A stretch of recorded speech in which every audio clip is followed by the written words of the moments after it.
The universe. The Council of Nine. Apart from the replies given in the following chapter, one very striking aspect of these transmissions is the ability that Tom has for accurate and total recall of the content of earlier conversations. He has often said, "Look to your transcriptions of 2 years ago," and has also acknowledged that what for us might take months of research, they can do in seconds. The understanding of the origins of the nine would seem to be bounded by the inner development of the individual, be it the questioner or the reader. For as Tom has said, if there is one who would ask of questions that cannot assimilate and cannot in truth understand, we do not answer until they are in that moment when they can. This is why the chapter starts off with several different people asking the same sorts of question. Tom once replied, "We are in truth eons," in reference to the Gnostic philosophers, and that very conversation appears later in the book. An eon is a term commonly used to describe a period of time, an eternity.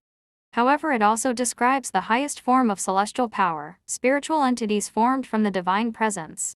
This first exchange, which took place in 1975, is between Gene Roddenberry of Star Trek fame. Gene had some very long sessions with Tom, and more of them will be found later on in this section. Gene: to whom am I talking? Do you have a name? Tom: I am Tom. I am the spokesman for the Council of Nine. In truth, I am to Yudi. Yes. I am also Hamarkos, I am also Hirankar, I am known as Thomas, and I am known as Autumn. Gene: are you one of the nine, or are you a separate being? Tom: I sit in the Council of Nine, yes. I am one that is in wisdom that speaks to you. But the Council has said that, in communications, at times I sound not wisdom, yes. This is the reply that Tom gave to another questioner in 1977 on the same subject. Guest: I would like to ask, what is it that greets me? Tom: I am the spokesman. I am known as Tom for the Council of Nine. I am of the nine. Guest: whom do you represent? A higher authority above you that commands you and directs your ways. Tom: this is difficult to explain, for the world has no similar situation. But we would say to you, yes, we are in connection with one that is higher, but in totality together we are one, as all the universe is one. Guest: do you have any purpose in our world, any major message? Tom: we wish you to know firstly that we are not physical beings. Your world is the manifestation of creation and of the Creator manifest in your world, in the form of humankind. You ask if we have a message for you. Guest: yes, I do. Tom: we say to you, you have been created in the image of the Creator. This world has lost its identity with creation. What is, of necessity to understand, is the going forth and creating action and deed that brings you to completion in who you are. It is not enough to pray, it is not enough to gather groups of humankind for meditation. What is important is to act. Guest: thank you very much, Tom. Andrew: I was particularly interested in Hamarkos. Could you tell us? Tom: I am the day, and I am the evening, and I am the midnoon. Andrew: how did the Egyptians come to build and name the Sphinx after you? Tom: you found the secret, the true knowledge of that will be related another time. But the original time that I was on the planet Earth, or identified with your planet Earth, was 34,000 of your years ago. I am the balance. And when I say I mean because I am an emissary for the nine. It is not I, but it is the group. And the principle of the nine is infinite intelligence, and what we try to bring to this planet is this type of intelligence. We are of nine principles of the universe, yet together we are one. We are separate and one at the same time. Each represents a portion of energy, knowledge, wisdom, love, kindness, technology, and in continuity it goes on until each portion of a spiral is composed of all that is important to bring complete understanding to each atom, until it becomes one with us. There are in actuality multiplications and more, but in principle there are nine. We are what is identified in the Hebraic tradition as the Elohim. We wish you to know we are not God. We are collective and become one.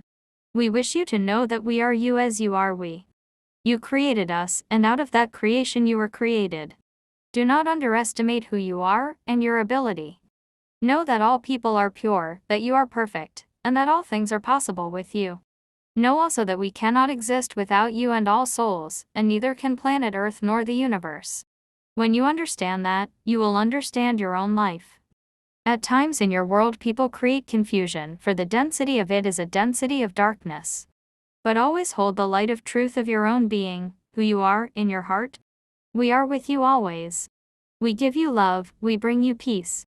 Andrew, if I may just give you my conception of what you are like, I gather that you are pure light beings, in a sense that we don't even understand, because you exist at a velocity beyond light. Tom, it is beyond your comprehension. Andrew, yes, but essentially you would be of that nature rather than anything substantive. Tom, that is true. Andrew. Something beyond photons, beyond tachyons, the least divisible known quanta or subdivisions of light, and secondly I would assume that you are more of the nature of what we call soul than any other thing we can imagine. Tom, we are soul. Andrew, you are soul. Now, in your relationship to the nine for example, are the nine of the same nature as you are? Tom, we are one and the same. Andrew, I see. And then could you explain the profound mystery, why there are 9 basic manifestations of, guess we should use the word God for lack of a better term. Tom, I will try to explain it in a manner in which you may understand. 9 is complete. Everything is 9. In your world you have said 7 so many times, when everything is truly 9. There are 9 chakras, which are the 9 principles and 9 elements of what you call God. There are 9 bands around this planet Earth. There are 9 etheric bodies, and the purpose of growing your etheric bodies or going through your transformations and transitions is to attain the 9 etheric bodies. 9 is a complete number, it is whole. When you go over a 9 it cancels, it becomes 1, and a 9 is complete. This does not change. But remember this, we ourselves are not God. All of you and all of us make God. Then came a discussion on language. Andrew, have you some method of producing your language so that we could hear the quality of it? Tom, when we speak of what our language is, it comes from deep within.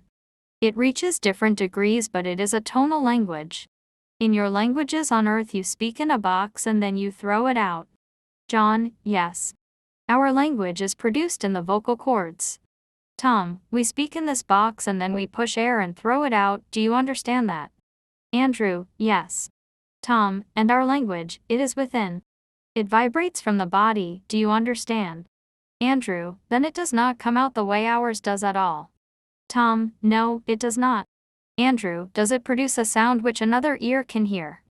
Tom, it produces a sound that you may hear but it is inside. Andrew, in other words, it is produced inside my head rather than my ears.